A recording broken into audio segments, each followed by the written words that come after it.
inclusive antes de 2016 yo cuestionaba que si el hackeo era periodismo como tal, más allá de que si me favorecía a mí o no, a mis ideas o a mi quehacer periodístico.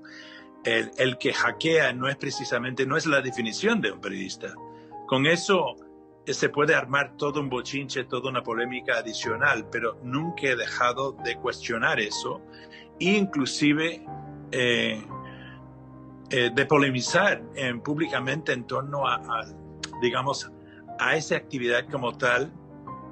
O sea, me preocupa y me inquieta mucho el comportamiento de él a partir de la campaña presidencial del 2016, en que claramente se activa y se opera a favor de Trump en su filtración de documentos que ya sabemos por todos los medios posibles que provenían de los rusos, por más que lo deniega él, ¿no? Parece que es decir, yo no he visto toda la evidencia, pero tampoco tengo mis dudas, ¿no? He sido periodista desde hace muchos años. Bueno, yo mantenía un poco la mente abierta en torno a Assange, en torno a Wikileaks, pero siempre me sentía preocupado, con inquietudes al respecto de su actividad. Es más, inclusive pasé toda una noche hablando con Julian Assange antes que se metió en la embajada de Ecuador. Estaba en la casa de un amigo mío, refugiado ahí hace un año, y hicieron para que nosotros nos conociéramos de cerca y demás. Es decir, mantuve la mente abierta, nunca escribí sobre él, tocó otro colega mío en The New Yorker, y me mantuve más o menos en ese plan hasta, inclusive después de que se refugió en la embajada ecuatoriana, un poco partido en dos al respecto, ¿no? Y con mis inquietudes un poco al aire, ¿no? Hasta el verano del 16, en que claramente opera ya como, por lo menos como activista político. O sea, de hecho, diría que eso es lo que es en realidad, más que periodista, por más que ha trabajado con periodistas o ha ayudado a periodistas con su información. No es un periodista Julian Assange, ¿no? Es un filtrador de documentos clasificados, es lo que hace. Y tiene una motivación política, está clara. No sé, después de conversar con él, sentí que yo ni dijo que era periodista, ni se identificó como periodista, ni pensé que era periodista. Siempre pensé que estaba hablando con una persona que había creado una especie de culto a su alrededor.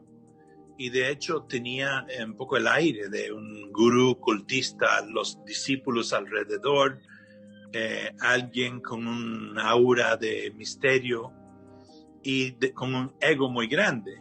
En algunos aspectos caía bien.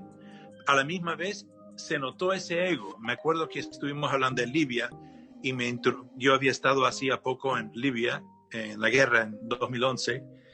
Me interrumpió para decir, nosotros hicimos eso. O sea, y yo le pregunté, ¿a qué te refieres? Y habló en Wikileaks habían divulgado los cables del embajador gringo en Tunisia, que había un poco desatado, según él, según el análisis de algunos, la primavera árabe. O sea, él se reivindicó como hacedor, como catalizador de la primavera árabe en ese momento.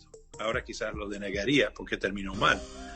Pero en todo caso, noté así anecdóticamente alguien que sentía un gran poder, y con razón lo tenía. Durante más de 1 o 2 años él casi puso las portadas de los periódicos del mundo con su Wikileaks, en la época en que era santo de devoción de los editores como New York Times y The Guardian y los demás en otros países, hasta que se hartaron de él y se cortaron los lazos. Entonces sentí que estaba con alguien que él mismo se concebía como un ser poderoso, una especie de militante de la verdad, su verdad, un anarquista antiamericano y sí, alguien que realmente se le había subido la cabeza un poco su poder, pero no creo que tenía que ver, no era producto de la, o sea, yo no sentí que estaba con alguien que era, no sé, un activista humanitario particularmente, ¿no? Tipo casi bastante conocido para mí, un antiamericano que se cree de la izquierda con una habilidad en el hackeo y con un carisma especial muy propio de él, que es interesante. Y como te digo, es más cool, más de gurú cultista que otra cosa, que he conocido varios. ¿Dónde termina el mito y dónde comienza el hombre Julian Assange? Si eso más o menos era la pregunta.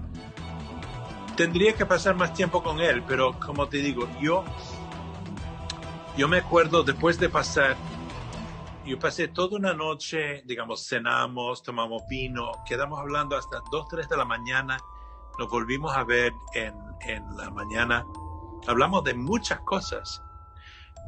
Me acuerdo que hablamos mucho sobre la prisión.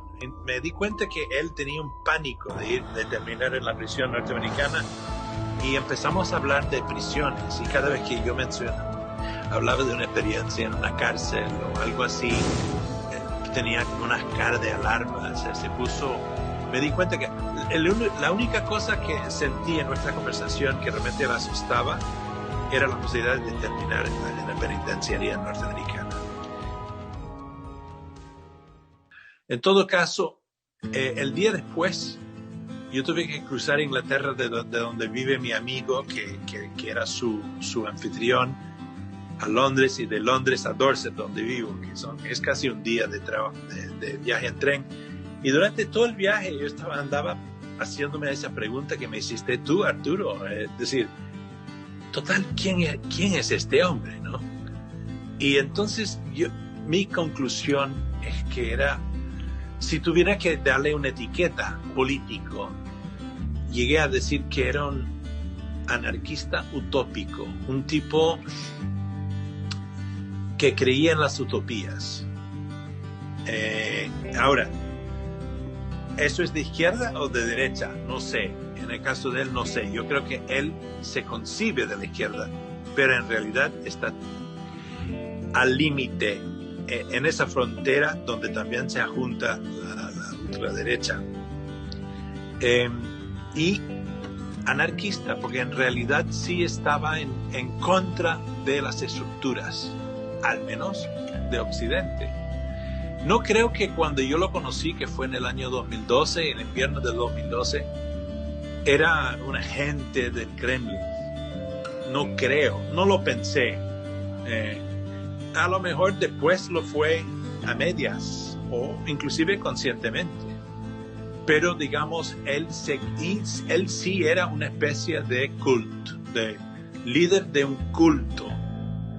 La forma en que le trataban sus discípulos, la única forma o apóstoles, los que le seguían y que quedaban en rodillas alrededor de él, era un comportamiento parecido a lo que yo había visto en algunos cultos. Inclusive había estado con grupos guerrilleros, con líderes místicos. Y él tenía una carisma muy propio. Es muy quieto él. Es muy calmado. Es como uber sereno. Y esa serenidad de él y su quietud corporal y su mirada fija, su pelo plateado, en su conjunto tiene un efecto hipnotizador para alguna gente. Y él un ego muy grande, una falta de duda propia. O sea, estaba ante un hombre que no se dudaba sobre sí, que no al menos no los transmitaba. Entonces, yo creo que así como empezar a o sea, sacar la cáscara de una naranja o una cebolla, como más bien es la metáfora, ¿no? De una persona, encuentras muchas capas. En el caso de Julian Assange, yo entendí, volviendo a mi casa en tren, entendí un poco la atracción para alguna gente, que un poco una atracción inexplicable, ¿no? Es más allá de lo moral, tiene que ver con una cosa fisiológica, de atracción o de hipnotización. Tiene ese poder Julian Assange. No sé de qué viene exactamente, como te digo, lo explico como un conjunto de cosas. Y creo que él está consciente de ese poder que tiene. Que lo ha demostrado muchísimas veces con la gente que un poco se enamora de él y demás. O sea, la Pamela Anderson, imagínense. Son muy interesantes la gente que logran ser mitológicos en vida. Y Assange tiene algo de eso, ¿no? Y creo que en parte es oportunidad y en parte es un instinto de operabilidad y un talante y un talento que es su instrumento para adquirir el poder. En el caso de Assange es un poder psicológico sobre la gente, ¿no? Y en el colectivo, ¿no? Y eso todavía lo tiene, ¿no? Obviamente, aunque está encarcelado.